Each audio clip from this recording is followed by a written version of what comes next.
Te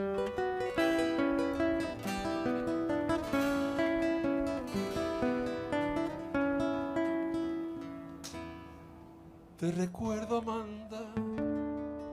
En la constelación de estrellas musicales latinoamericanas hay dos agrupaciones que destacan por su relevancia política y musical para la región. Hablo de Inti Illimani y Quilapayún, dos agrupaciones que visitan el 27 de junio a Medellín y el 28 de junio a Bogotá. Aprovechando la ocasión de la visita de las bandas chilenas, en Revista Raya conversamos con José Cebes de Inti Illimani y Eduardo Carrasco de Quilapayún, aquí aparte de la conversación que tuvieron con Revista Raya. Te recuerdo, Amanda, la calle mojada, corriendo a la fábrica donde trabajaba Manuel.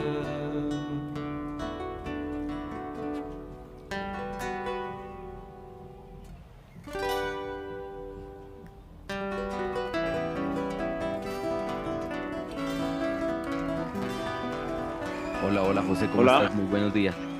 bien, ¿cómo te va? Aquí corriendo un poquito, pero bien, por fortuna. ¿Qué tal Ajá, todo por allá? ¿En dónde estás?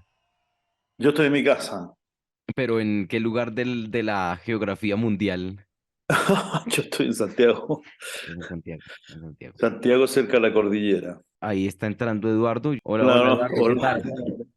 tal? Pues me gustaría que nos contaran cómo fue su llegada a Quilapayún y cómo fue su llegada a Inti Illimani. En el respectivo caso de cada uno, pues. Claro. Bueno, nosotros creamos el Quilapayún en la universidad, éramos estudiantes eh, y, y llegamos a esto un poco movidos por lo que estaba pasando en Chile en ese momento. En la cultura nacional había un movimiento muy importante de artistas, entre ellos muchos dedicados al folclore, a la música latinoamericana, a la música de raíz, digamos, y también muy vinculados con el movimiento social. Entonces nosotros formamos este grupo, empezamos a cantar en la universidad primero, después con un alcance más amplio y, y llegamos a tener bastante adeptos en esa época. Y bueno, empezamos una carrera que poco a poco se fue profesionalizando. Este movimiento artístico era muy bolivariano, no solo en el campo de la música, sino que también en la literatura, la poesía. Era una especie de canto general que estábamos haciendo todo. Sí, bueno, es la misma matriz, más o menos el contexto social en que se forma también en Illimani en el año 67. Hay algo que va acompañando, que yo creo que es un paraguas más o menos general de esos años 60, eh, que es como que se conforma un cierto espejo donde uno quiere mirarse, ¿no? Como si nuestro presente fuese un espejo roto, que luego tú como mosaico lo juntas y empiezas a ver quién eres y a lograr ver parte de tu historia también en el reflejo de las generaciones pasadas. Y,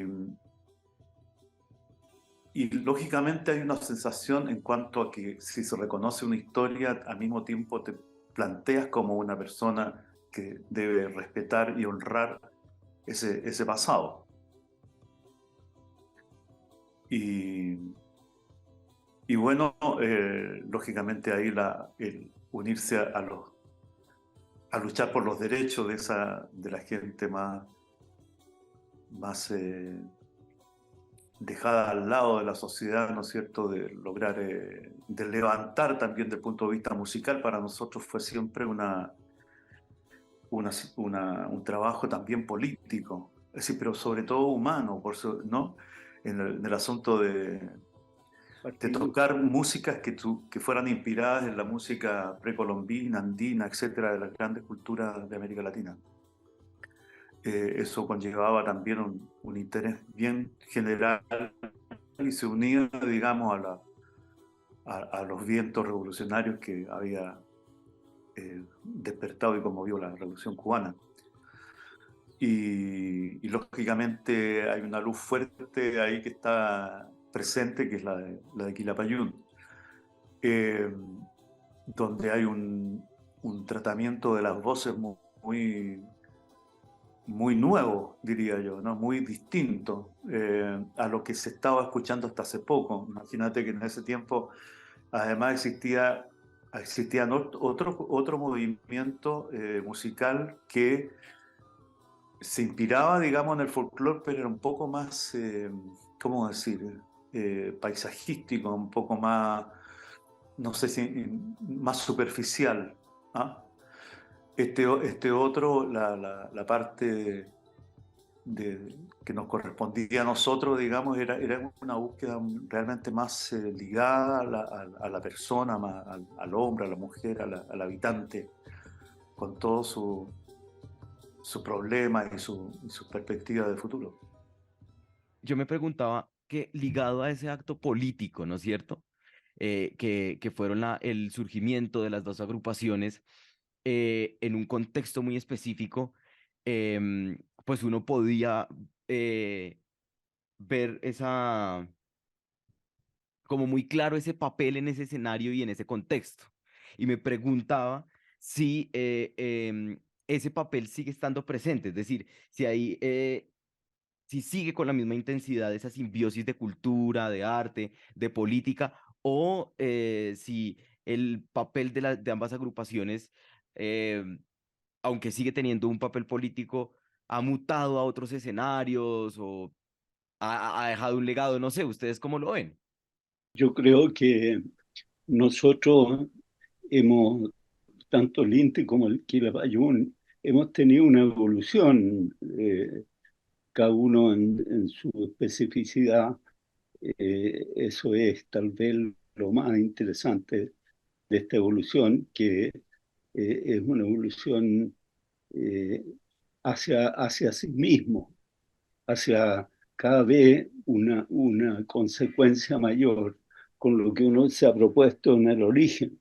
Entonces, es una historia, podría decirse, una historia en el sentido más profundo de la palabra, ¿no? O sea, una evolución de algo que nace de una cierta manera, con ciertos principios, ciertas motivaciones, y que después cada vez se va acercando a una idea más precisa, más profunda de lo mismo, porque siempre es lo mismo lo que hemos hecho desde el comienzo hasta ahora. Y yo creo que eh, por eso que estos grupos han cambiado en su especificidad. Eso es muy bonito. Por supuesto que hay eh, influencias mutuas, pero cada cual tiene su personalidad, tiene su vocación, ¿no? Que nunca ha sido traicionada. Eso es lo bonito de esta historia, que cada uno de estos grupos, siendo parecidos, habiendo nacido en casi el mismo tiempo, ¿no es cierto? Habiendo conocido más o menos las mismas realidades y habiendo respondido a esas realidades de manera semejante. Sin embargo, siempre ha habido una originalidad de base que hace que el Quilapayún sea el Quilapayún y el Inti Illimani sea el Inti Illimani. Y por eso también nos gusta mucho juntarnos. Y esta evolución que en el tiempo que cada grupo ha vivido nos ha llevado a muchas cosas. Por ejemplo, hemos pasado por un periodo de más militantismo, se podría decir, porque la sociedad chilena en los años 60 y 70 estaba muy polarizada y estaba muy politizada también, en el sentido partidista de la palabra. Y por lo tanto, bueno, eso nos marcó a nosotros. Después, eh, los dos vivimos, los dos grupos vivimos experiencias, digamos, del exilio en diferentes países, y en ese sentido nos hicieron afirmar con mucha fuerza la vocación artística nuestra, digamos, el carácter cultural más profundo, poético, musical, más profundo de estos grupos.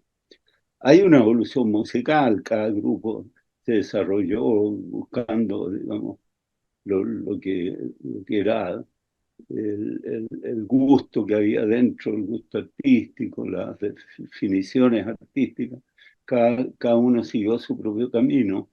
El repertorio del exilio que surgió durante todos esos años y después el que se ha ido agregando con la vuelta a Chile, es un repertorio muy valioso, que sin duda yo no tengo ninguna duda de que va a permanecer en el tiempo. Hay muchas canciones que ya son, digamos, ya están ligadas a la historia cultural de nuestro país y quizás también a la de América Latina.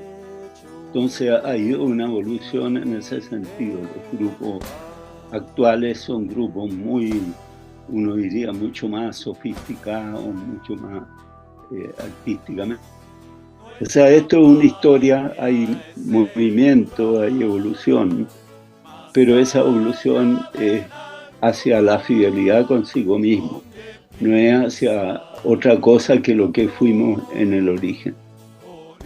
Es una buena visión como lo expresa Carrasco, en cuanto a, claro, una vez marcado un cierto camino de inicio, proseguir por ahí. Además, desde el punto de vista de lo que sucede en ese momento, con el nacimiento de estos grupos, es algo que no tenía precedente. Es decir, hay una situación de, a ver, no sé si aires de inquietud, de hacer cosas nuevas, de experimentar. Hay una energía en eso muy, muy particular.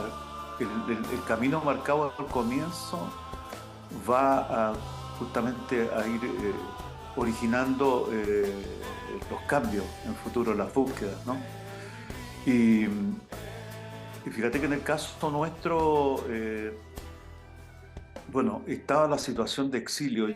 Para mí tenía un significado bien importante lo que el grupo había estado haciendo en América Latina. Y del 71 al 73, yo creo que por lo menos participé en 2 giras largas con el Inti Illimani desde México a Ecuador, Venezuela, Colombia, etc.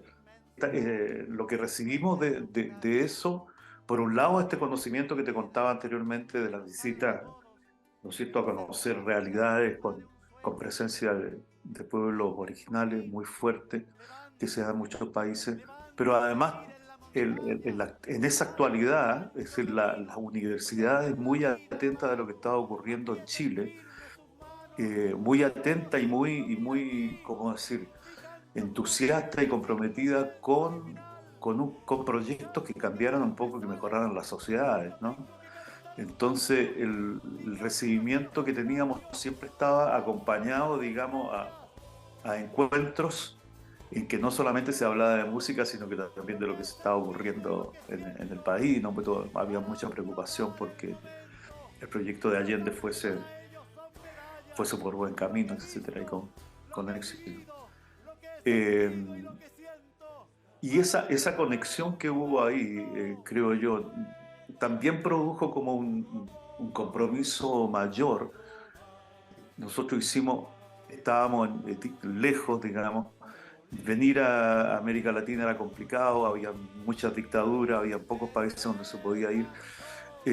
igualmente hacíamos el esfuerzo, aunque no ganáramos nada, sino que solo el hecho de estar acá, de alguna manera, nos hacía cumplir con un compromiso, no sé, algo que queríamos hacer. Y por otro lado, de no perder, de alimentarnos de lo que musicalmente se hubiese publicado, cosas así. En general, se encontraban trabajos hechos, porque en muchas partes la gente ha estado trabajando sobre la identidad. Es un ejemplo realmente a destacar desde el punto de vista del esfuerzo y el estudio y el compromiso que se tiene con rescatar identidad, ¿no?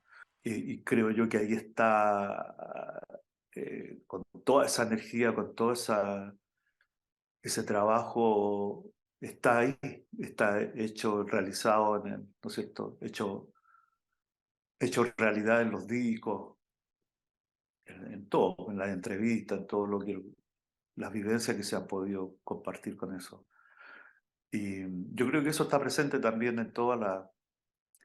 en muchas ramificaciones que tiene la expresión musical actualmente. Ustedes tocan ahí temas muy importantes que no nos da la vida para abordarlos. Uno podría seguir hilando. Tal vez em, lo primero que se me ocurre, que tengo aquí como en el cuestionario o en la guía, es que hubo unos sueños y unos anhelos en los que se enmarcaron el surgimiento de los dos proyectos. Estaban en una etapa política importante, no solo de Chile, sino de Latinoamérica, y se convierten en un símbolo de la lucha latinoamericana em, en muchos sentidos. Y yo me pregunto por el camino hacia la utopía y por los avances y los cambios que ustedes perciben, no solo en Chile, sino en Latinoamérica. Si ustedes, después de ese idealismo también con el que uno puede decir que se vivieron los 60 y algunas décadas posteriores, mm, si ven que ese sueño utópico se materializó, se hizo real, o si lo ven real en algunos aspectos por lo menos. Sí, yo creo que esos sueños siguen vigentes, como sueño, por supuesto, ¿no? No es que eso haya dado lugar a una realidad precisa de lo que nosotros queríamos hacer, ¿no? En algún momento, en los años de la Unidad Popular, sí lo fue, pero bueno, con deficiencias, con problemas, con muchos errores también, y por lo tanto la cosa se desmadejó, se deshizo. Ahora, mucha gente, digamos, que participó en esos sueños, eh, después de las derrotas, la muerte de Allende, etcétera, todo lo que ocurrió, tantas, tantos desastres, tantas cosas trágicas que nos ocurrieron. Después de todo eso cayeron en una especie de pesimismo, ¿ya? De pesimismo y digamos, como en algunos casos incluso de renuncia a esos sueños, y por lo tanto como clausurar ese aspecto y entrar en una vía pragmática dedicada simplemente a desarrollarse individualmente y sin ningún compromiso social, ¿no?, con los demás. Ahora, en el caso nuestro no fue así, y yo creo que fue muy importante el descubrimiento que hicimos de que, digamos, el mayor sueño que a nosotros más nos importaba era justamente el que estábamos realizando nosotros, ¿no? O sea, el cambio nuestro era hacer música, hacer canciones, hacer conciertos. De esa manera estábamos en realidad modificando la realidad, tal vez no como lo hace una revolución con todas sus letras, digamos, pero sí en el sentido de que estábamos poniendo cosas nuevas en el mundo, estábamos embelleciendo en cierto modo nuestro entorno con canciones hermosas o profundas.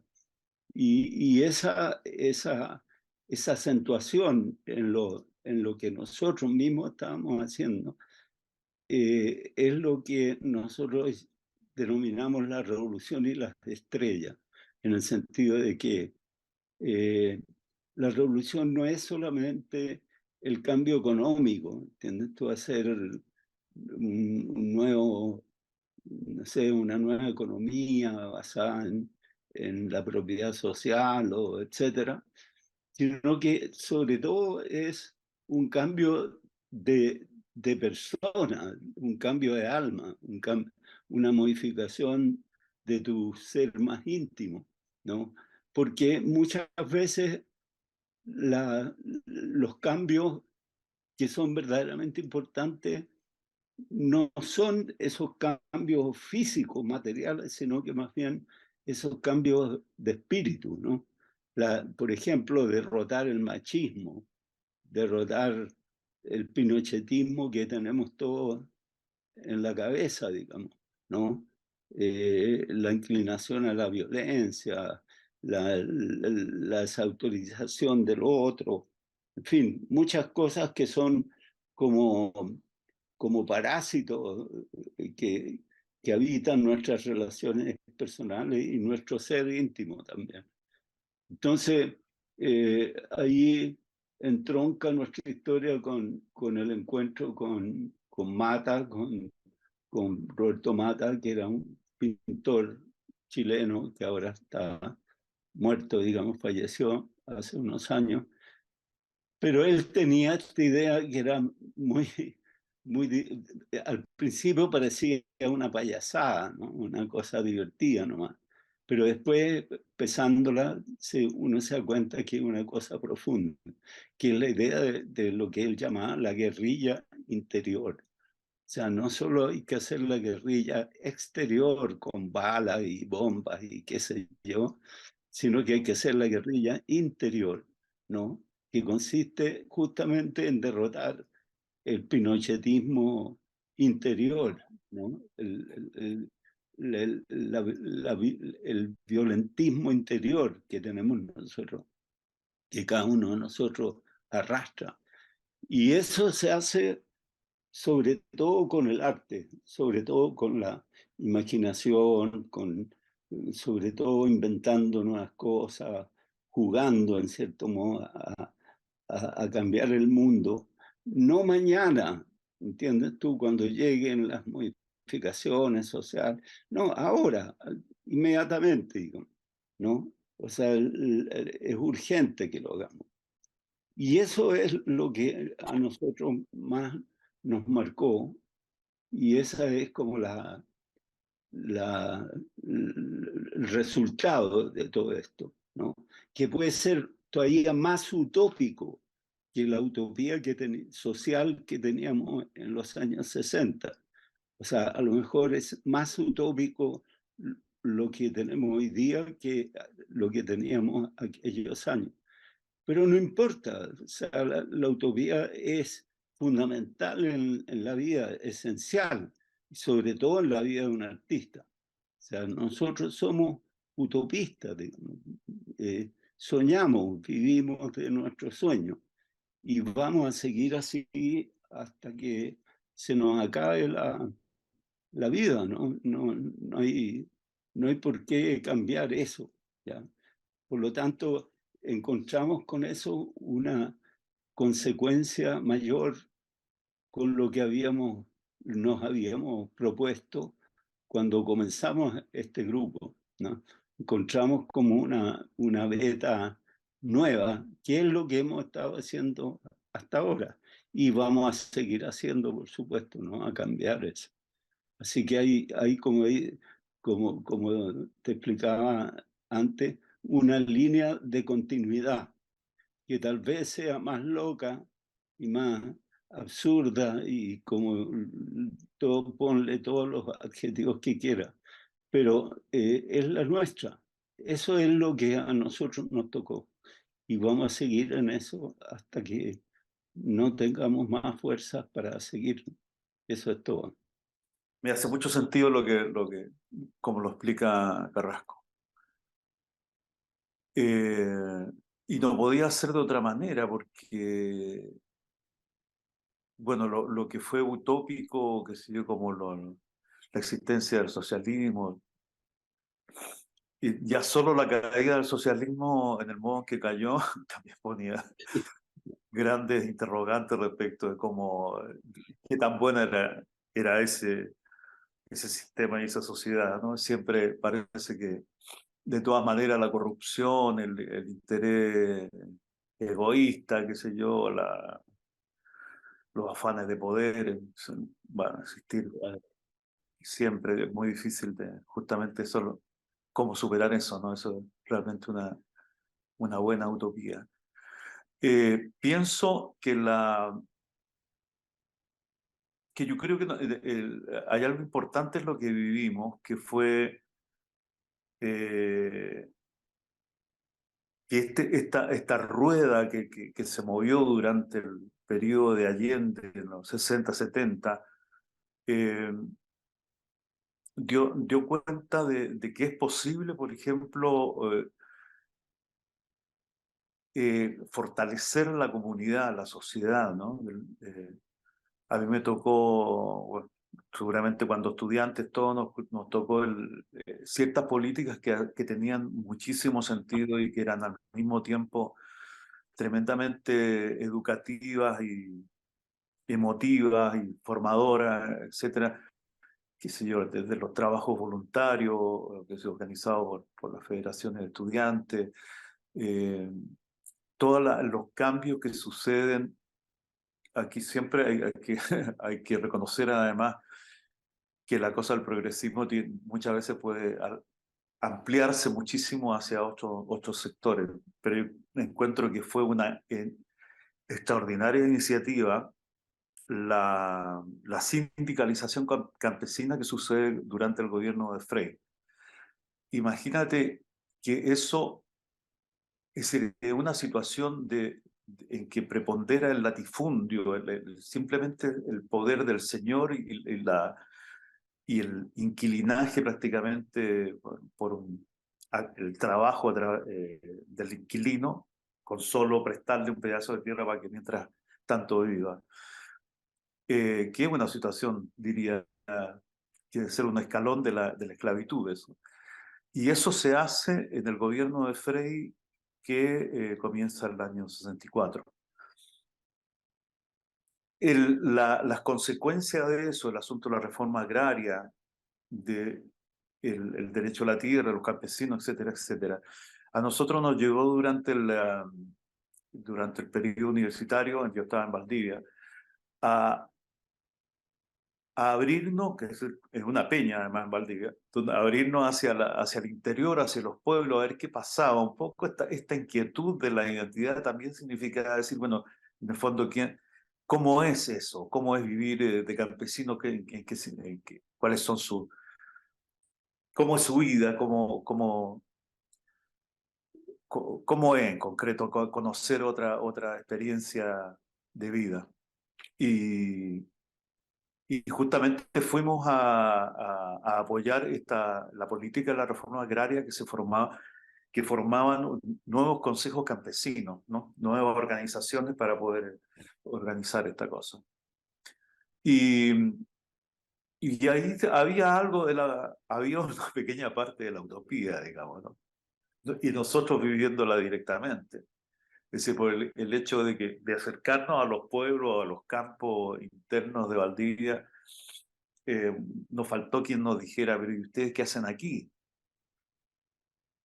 ¿Por qué hacen aquí? Es decir, ¿cuándo acá han venido los estudiantes universitarios y todo? Porque estaba todo cambiando, ¿no? Y los que esta vez los universitarios que íbamos eran porque queríamos simplemente conocer y sumarnos a este proyecto político que significaba humanizar la sociedad, ¿no? Es decir, hubo muchas expresiones de estos pequeños asomos, pequeños chispazos de lo que podía conformar una utopía, y en la cual éramos también protagonistas por el hecho de vivirlo, ¿no? Eso te puedo decir.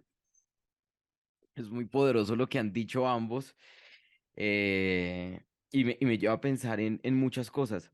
Sobre todo, pienso que el pragmatismo se ha eh, consentido, además, eh, se ha convertido en una práctica de la izquierda que no está necesariamente mal, pero me lleva a pensar que hay una dificultad para abordar los sentimientos y este espíritu eh, interno del que hablaba Eduardo. Y creo que tal vez esa es una de las mejores cosas que nos ha dejado el legado de Víctor Jara y de Violeta Parra. Y me pregunto qué se necesita para volver ahí. Es decir, es como si fuera muy difícil em, llegar a ese punto de, em,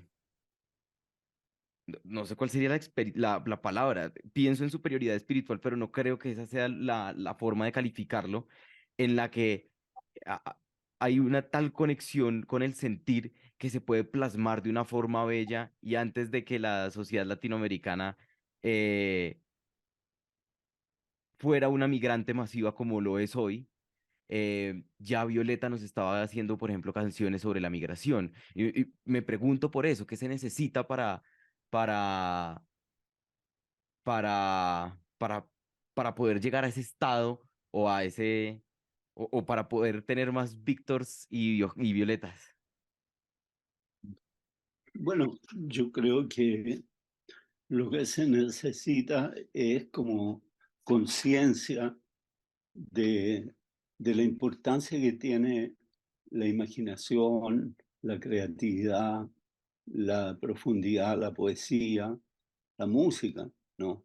O sea, eh, no es, no es una cosa, ninguna de estas cosas, digamos el arte en general, la cultura, no es una cosa tan, digamos, insignificante como se piensa, ¿no? Se piensa que son cosas como que vamos a preocuparnos de ellas cuando resolvamos otros problemas que son los urgentes, que son los problemas materiales, ¿entiendes tú? Los problemas económicos, y que todo el trabajo debe concentrarse en eso. Y después ya veremos si podemos hacer algo por la cultura y por acercar a la gente a la música y a la poesía. Pero la cosa no es así, ¿no? No es así porque la cultura es fundamental, o sea, es lo esencial, ¿no? Incluso hasta la Biblia dice, ¿no es cierto?, no solo de pan vive el hombre, ¿no? Eso es cierto, no solo de pan. O sea, la verdad es que nosotros vivimos nuestra vida, es el amor, los sentimientos, lo que nos pasa todos los días, todo el día, como decía Mata, ¿no? O sea, lo que nos pasa ahora, ¿no? Nuestras preocupaciones tienen que ver con eso, más con el amor que con la economía, ¿entiendes? Y bueno, darnos cuenta de eso y poner las cosas en su lugar es fundamental. Yo creo que eso es posible. O sea, es posible que los seres humanos nos demos cuenta que hay cosas, cuáles son las cosas verdaderamente esenciales en la vida de una persona, ¿no? Y cada vez más yo creo que hay conciencia de eso, ¿no? Las luchas eh, por el feminismo, por la ecología, tienen en cierto modo una motivación que no es económica o no es economicista, no es simplemente pragmática, sino que son reivindicaciones que, que van mucho más allá de lo pragmático, incluso podrían ser calificadas de poco útiles desde el punto de vista económico, pero que son esenciales desde el punto de vista humano, ¿entiendes?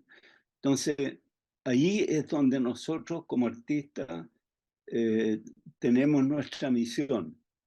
Y nuestra misión no es más que crear, no es otra cosa que hacer poesía, hacer música, buscar, buscar los sentimientos, agitar ese aspecto de la vida humana, ¿no? Agitar los sentimientos, hacer a las personas más abiertas, más sensibles a lo nuevo, ¿no? Más dispuesta a que todo cambie, digamos, más dispuesta justamente al sueño, como tú decías recién, ¿no? Más dispuesta a la utopía. Entusiasmar, ¿entiendes tú?, con las posibilidades nuevas que están abiertas siempre delante del camino del hombre, ¿no? Entonces, yo creo que eso es lo fundamental. Por eso que la revolución y las estrellas no es tan, no es tan loca la idea, ¿entiendes? No es tan absurda, ¿no? Lo que pasa es que se ha pretendido que eh, poner la carreta delante de los bueyes, en el sentido de que poner lo económico y por encima de todas las demás cosas, sin darse cuenta que lo que procede es justamente al revés, poner la cultura, ¿no? Porque si tú quieres cambiar el mundo, ¿para qué lo quieres cambiar? Para que la gente coma más, por supuesto, esa es una reivindicación, pero es muy pobre como idea, ¿entiendes tú? Es una idea demasiado primitiva. Tienes que tener ambiciones mayores, ¿no? Y entonces, bueno, proponerte que la gente no solo coma más, sino que sea más feliz, se goce más del mundo, de lo que te ofrece el mundo, de los paisajes, de la belleza que está por todos lados, ¿no? De la belleza de las palabras, de la profundidad del lenguaje, de la inteligencia. La inteligencia no solo sirve para hacer motocicleta, ¿entiendes? Entonces también sirve para hacer una hermosa canción, para hacer un cuadro, para poner algo bello en el mundo que no está en este momento. Y eso bello va a alegrar y va a ser la felicidad de muchas personas, quizás. Imagínate cómo se agolpan los japoneses, yo he visto eso, eh, delante de la Mona Lisa, ¿no? De Leonardo. Eso es, yo he estado ahí observando, porque cuando tú llegas al Louvre, no, en realidad no puedes ver los cuadros, porque está lleno de gente por todos lados. Y una de las cosas más interesantes es ver cómo se agolpa la gente por cientos y miles y van pasando delante de ese cuadro de Leonardo, ¿no? Que no es más que un cuadro, ¿no? Pero ahí está. Ahora, que la gente vea algo, de todos esos miles de personas que perciban algo en eso, probablemente no, le sacan la foto y se van, ¿no? Pero hay algo ahí escondido que hay que ver, aprender a ver, ¿entiendes? Y no es tan fácil aprender a ver. Y eso te lo puede enseñar un músico, un poeta. Un poeta te puede enseñar a ver, ¿entiendes? Un pintor, por supuesto. Pero tienes que tener esa disposición. Entonces, vivir mejor es vivir de esa manera, más profundamente, con más luz, ¿ya? Esa es la cosa. José, ¿y tú qué piensas? ¿Tú qué opinas? Sí, pienso en hacer visible el hecho que, pensando en Violeta y en Víctor Jara, hacer visible, nos ayudaron a hacer visible un país, a verlo, ¿no? Sí, Es decir, a acompañarla en sus muchos recorridos y todo eso a través de sus canciones.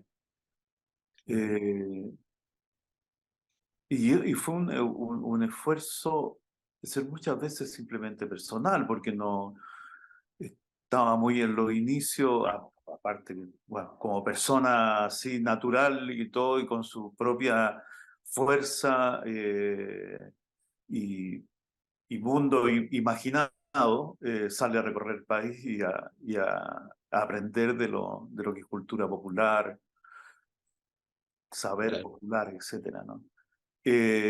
Víctor Jara también tiene esta cosa y esta obra que deja en la población, que además lo hacía en un modo muy particular, muy llamativo, porque yo me acuerdo que había tal cantidad de cosas durante el periodo de Allende, justamente cuando él hace el trabajo del disco La Población. Y me llamaba la atención de que, oh, que hace tiempo que no se veía al Víctor Jara, y dónde estará, qué sé yo. Y el Víctor, calladito, andaba coordinando ahí con su amigo dirigente de pobladores, quienes los llevan, digamos, a la realidad de las poblaciones que nacen, ¿no? De las tomas de terreno, del derecho a la casa, etcétera, etcétera. Y, eh, y se va y se concentra en eso, tomando los testimonios de la gente, siempre, bueno, con el problema de la represión o de gente, de políticas de no permitirles tomarse el terreno, etcétera. Tremenda cosa. Eh, y es realmente un tesoro que dejen estos personajes de la cultura, eh, estos signos, ¿no? Esta historia, y que al mismo tiempo nos están diciendo de este es Chile, ¿no? Este es tu país, este eres tú también. Eh, yo creo que todo eso es un buen alimento y buena energía para seguir. Ya para terminar, yo quería preguntarles, porque estamos hablando ahorita de Víctor y de Violeta, que es es el génesis de gran parte de lo que sucedió en las agrupaciones y en la música del neofolclore que llaman. Em, y me pregunto cómo hacer o cómo se plantean ustedes justamente seguir con ese legado utópico. Yo sé que hay nuevos integrantes y hay un relevo generacional, pero ¿cómo se plantean el mantenimiento? ¿O no es algo que los cuestione y que les haga pensar? Y me lo pregunto porque ah, ah, hay bandas y agrupaciones muy importantes, tanto del siglo XX como del siglo XXI, que simplemente digamos, se van desintegrando lentamente y como que se va perdiendo ese relevo generacional. Y me pregunto cómo se puede mantener Intilimani, cómo se puede mantener Quilapayún, o si es un proyecto que de pronto no les interesa, que también es una opción. No, como que no nos interesa, por supuesto. Estamos en eso. Eh, o sea, ¿cómo se puede mantener, por supuesto, con el esfuerzo de los que pertenecemos a estos grupos? Pero también hay mucha gente alrededor, gente que trabaja con nosotros, técnicos, sonidistas, roadies, en fin, es todo un mundo que hay detrás de todo esto. Y que, bueno, es gente que ha elegido ese tipo de vida un poco funambulesca, que es la vida del artista, ¿no? La vida del arte, más bien. Ahora, nosotros hemos tenido la suerte de, de tener un desarrollo profesional muy importante. Primero en Chile, por las circunstancias que se dieron, ¿no? Muy vinculado al desarrollo social de nuestro país, a lo que pasó en esos años. Y después en el exilio, nosotros en Francia, los Inti en Italia, y después a la vuelta a Chile, eh, en el caso de los Inti más sencilla, digamos, más directa, simplemente se vinieron a Chile y se quedaron acá. Nosotros no pudimos hacerlo porque había ya muchas familias formadas que no les era fácil con hijos y eso. Venirse acá no había muchas condiciones para mantenerse y entonces algunos de nuestros compañeros se quedaron en Francia, donde todavía siguen, ¿no? Ahora, con dificultades logramos mantenernos y seguimos manteniéndonos. Ahora, desde hace algún tiempo no es la actividad principal, ¿no? O sea, no es lo... Yo, por ejemplo, he sido profesor en la Universidad de Chile. Otros compañeros son un geólogo, ingeniero, etcétera. Se dedican a otras cosas. Y bueno, el tiempo que podemos entregárselo al Quilapayún, se lo entregamos.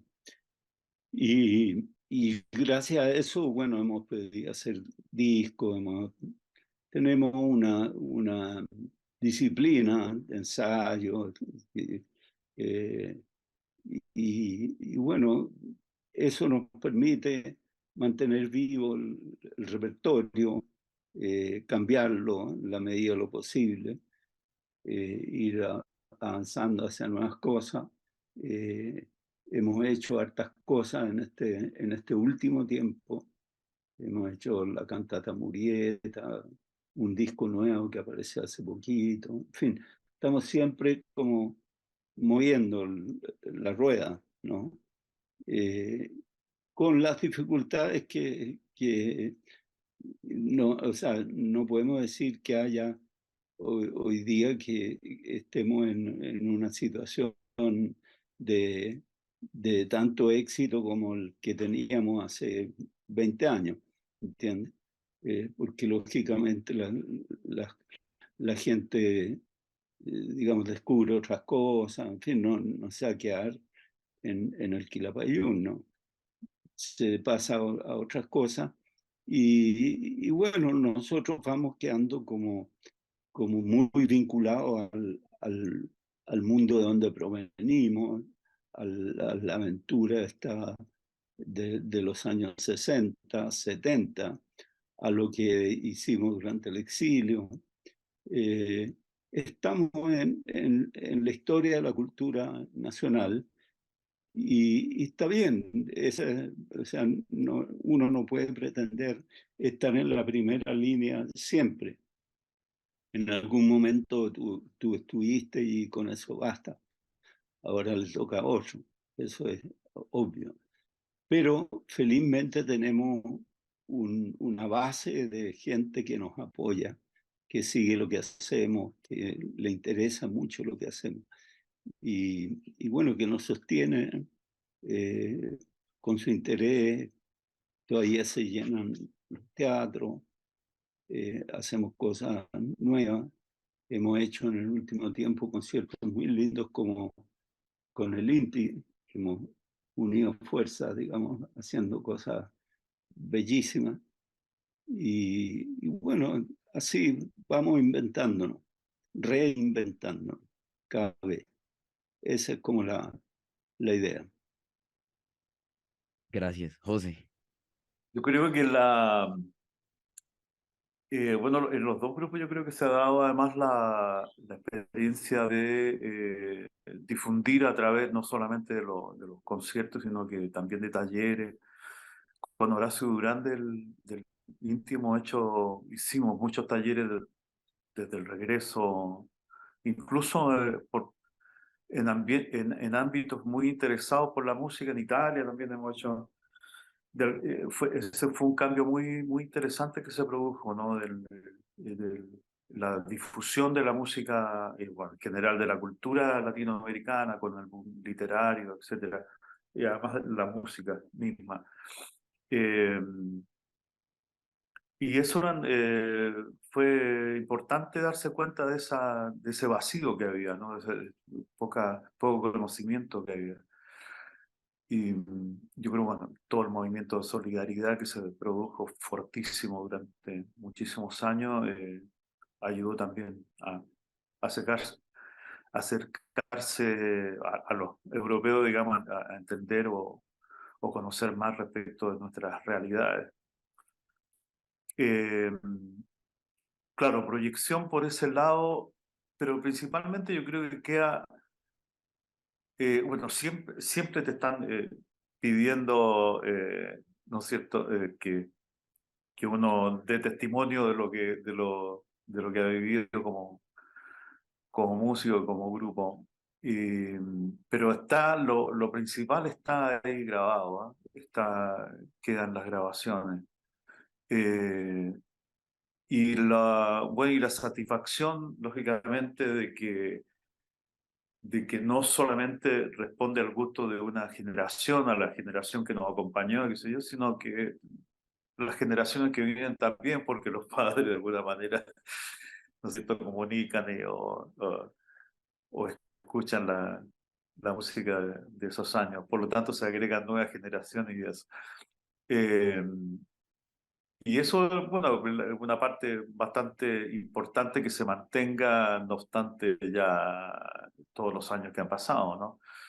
Y por lo tanto, siempre habrá nuevas búsquedas y esperamos haber hecho un pequeño escalón, ¿no es cierto?, para ayudar a incentivar eso.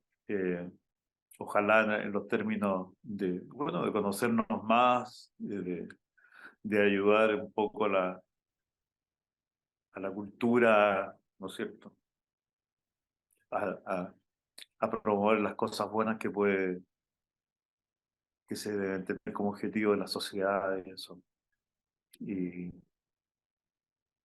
y bueno, basado en esta mirada así de igual a igual con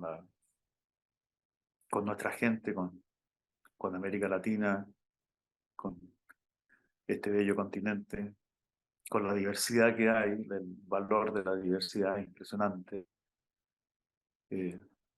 Siempre estamos en el mismo problema de ser habitantes de un continente tan rico, ¿no? Que siempre tenemos frente a la contradicción de que no merecemos vivir pobremente. Eduardo, muchas gracias por estar aquí. Muchas Ok. gracias a ti. Muchas Bueno, gracias y gracias, José. Un abrazo. un abrazo grande. Ok. Sí, ok. Muchísimas gracias y un gusto una vez Bueno, más poder hablar que con esté muy ustedes. bien.